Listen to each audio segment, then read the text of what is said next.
Mike Boogie, congratulations. You played Erica the whole season long.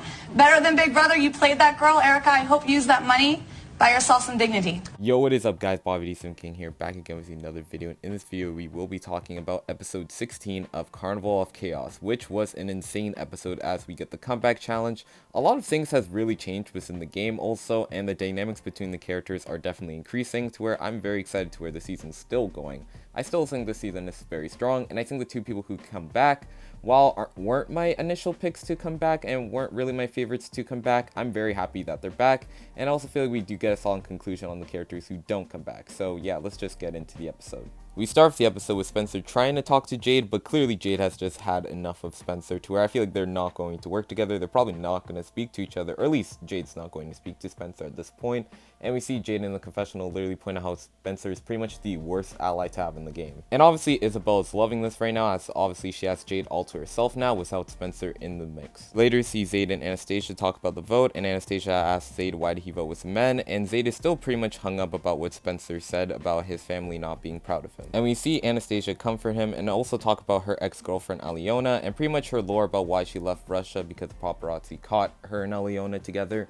And obviously her family and pretty much the media were not happy with her. And this was a really heartwarming conversation. I actually kind of cried. I'm not going to talk about why I cried, but it was a very heartwarming conversation, and I really do like the dynamic these two have together. We then see Spencer and Logan talk about the kiss, and Spencer tells Logan that he's not ready to be in a relationship, but Logan says the same thing as he only really kissed Spencer just to see how he truly felt about kissing guys. I thought this was a nice scene, as it was finally nice to see Spencer actually be compassionate and really caring for someone, and the two decided to remain friends, and Spencer hugs, but also has a confessional where he talks about how he screwed things up with Diego. We get to the challenge where Trevor and Derek announce that two people will be returning to the game, but the people who are still in the game have to pick someone who is out of the game to be their partner. We see Isabel pick Marissa, as Isabel wants to throw the challenge, as she doesn't want a Yuri couple back into the game, and this ends up being a pretty negative episode for Isabel, not enough to drop her as a winner pick for me yet, but obviously we see her fail at her duty. We see Spencer pick Diego, as Spencer wants to make things right with Diego. We see Zayd pick Tristan, even though he initially wants to pick Ivy.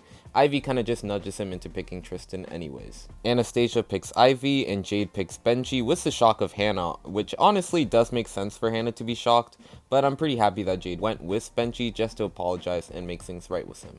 As I do really love the dynamic between Jade and Benji, and I really wish they had more scenes together. Again, I like how Benji is so enthusiastic with Jade, as Jade is just pretty nonchalant with him. Not nonchalant in a bad way, as I think people who are nonchalant are just kind of corny, but in a way that obviously she's not as hyper as Benji, but she does really appreciate him. Natalia is confused of who to pick, but after Ted decides to take his shirt off for really no reason, and I might as well talk about Ted here. Again, I feel like the writers definitely try to make Ted a bit more annoying this episode, while I still love Ted as a character.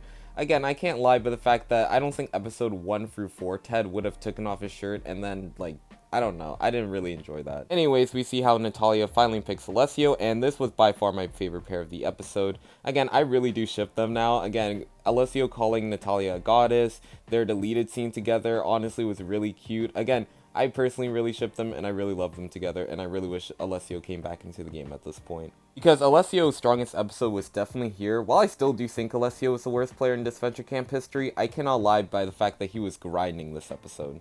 We see Hannah pick Amelie, and Ted and Linda are by themselves, but later on they decide to work together. The first part of the challenge has some digging in the sand, looking for darts and to hit a balloon. We see Spencer try to apologize to Diego, but Diego is brushing him off, saying that it's fine, but Spencer clearly doesn't believe him. We see Isabel really suck at this challenge, obviously on purpose, as we see her put sand into the pit that Marissa's digging in. We see her being terrible at throwing darts, so Marissa has to carry the load here. Another pair just throwing the competition is Ivy and Anastasia. Ivy mainly just because, again, so Zayd and Tristan can have a chance, as obviously she's already famous, so she doesn't really need the money. We see 3 pairs finish with Tristan and Zayd, Amelie and Hannah, and Diego and Spencer. While on the balance beam, Spencer tries to remind Diego of the roller coaster challenge, and Diego really doesn't want to listen to this until he gets hit by one of the cannons. Since both of them are in the ball pit, they finally have an argument about what happened. Diego says to Spencer that he thought Spencer had a crush on him, and that's why he was so forward with it. He feels like Spencer threw him away, and Diego starts crying, and Spencer starts crying as well,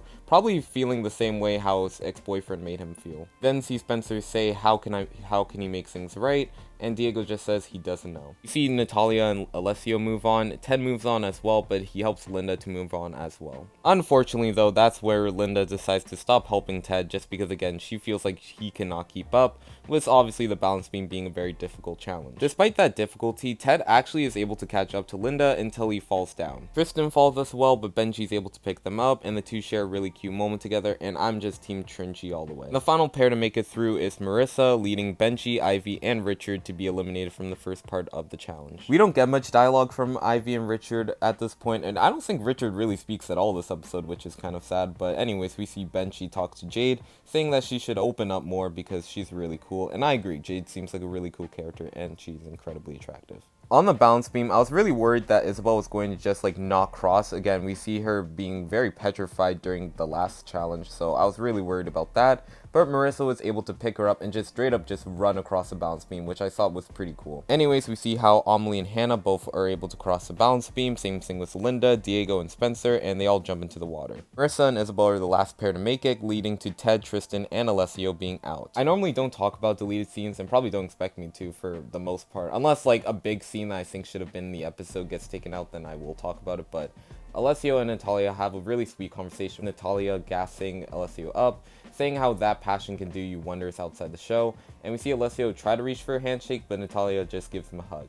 Another deleted scene between Natalia, or at least Natalia talking about Alessio, is the fact that Alessio is the only one on the market, but she then later switches up and says for allies. It's crazy how in one episode I can just instantly ship them, but honestly they're just really cute together, and again I think they're perfect for each other. We see Marissa being the first person to win the comeback challenge, and it's a really sweet moment as Anastasia instantly runs to Marissa, getting on top of her, and the two share a very passionate look at each other, and honestly I just really ship them as well.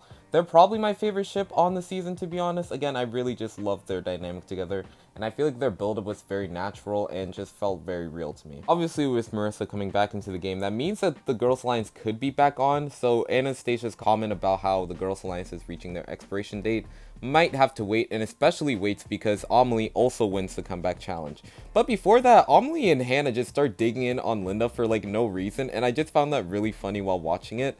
Again, with Amelie just teasing her, and then Hannah also teasing her as well. Again, Linda really has no friends on this cast besides Richard. With Amelie back into the game, I would think Hannah would be more excited, but we do see Hannah later say how she just views Amelie as an ally, not as a friend in this game. And I predict that Hannah will probably be the reason why Amelie goes home in some way or another. Anyways, with Amelie and Marissa back into the game, that means that there are 7 women and only 3 men, so that really means that the guys are kind of screwed here unless the girls really just end up turning on each other, but I don't think they will. It makes me worried that Spencer will go home relatively soon. Again, his plotline with Diego is pretty much finished, which we will get to that later. His friendship with Logan is reconciled, and I feel like already he's burned Jade one too many times, to where I feel like if Spencer goes home now, their last interaction will probably be in the finale. Especially by the fact that Amelie is going to be targeting Spencer, as she was literally while she was getting eliminated, so I feel like Spencer is very much cooked at this point. Unless he's able to expose Isabel for having the totem, I just feel like Spencer very much needs a miracle at this point. And we got the ending of the Mathlete storyline at the beginning of the episode, and we finally get the ending of the D. Spencer, I guess that's their ship name, ending for them as well. As on the dock of shame, Spencer apologizes to Diego once again, and also gives him some encouragement as well. Diego also apologizes for being too forward, which I feel like was necessary, as I think Diego was a bit too pushy, but again, I think a lot of the fan base definitely did overstate how pushy Diego actually was. The conversation with Spencer's telling Diego that he's far too good for him, and Diego says true, which I audibly laughs just because, again, of how Diego's just smiling while saying, yeah, that's true, I deserve better than you, pretty much. Anyways, the scene finally ends with the two walking away, but also looking back at each other fondly, so yeah, it's a very sweet scene to end. We also see Hannah and Benji flirt around, which I'll talk about right now. I really do not understand what Odd Nation wants me to do with this ship. Again, I view them more so as friends who kind of have a crush on each other, but will just remain friends. But clearly a lot of people ship them, and they don't have a sibling dynamic unless we're talking about Casey and Derek from Life with Derek, which an odd reference to have on this channel, but again, I love that show, so. Derek, you are the most annoying brother. Step brother. Same difference. Yeah, you're right. Even white boys got the shout. Baby got.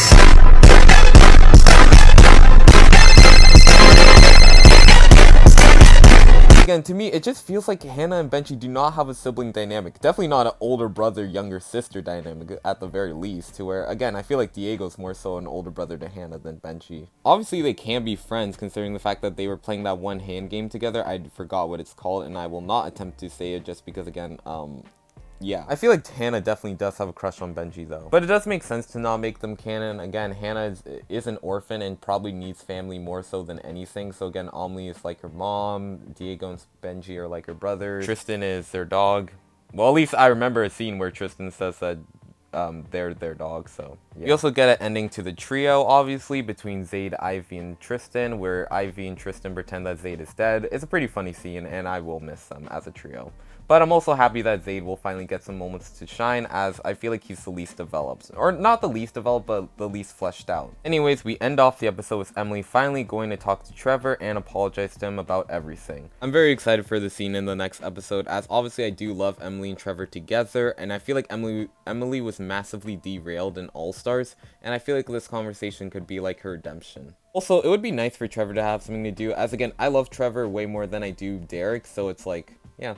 And who knows, if this conversation goes really well, Emily could be the new host of the season, which I would be very happy about, as again, I'm not a big fan of Trevor and Derek as characters. But who knows, maybe they could be a trio hosting the show, or maybe, I don't know, as again, Derek and Trevor clearly have an attachment as they did this show in college, but it's like, are they really good hosts of the show? I don't know, so yeah. But that's the review and recap. Thank you guys so much for watching. I'm very excited about this season. I'm excited to see how it goes, especially with 2 new characters coming back in. I feel like this season can only get better and better from here. And yeah, so that's the video. Peace out. Thank you guys for watching and love you guys.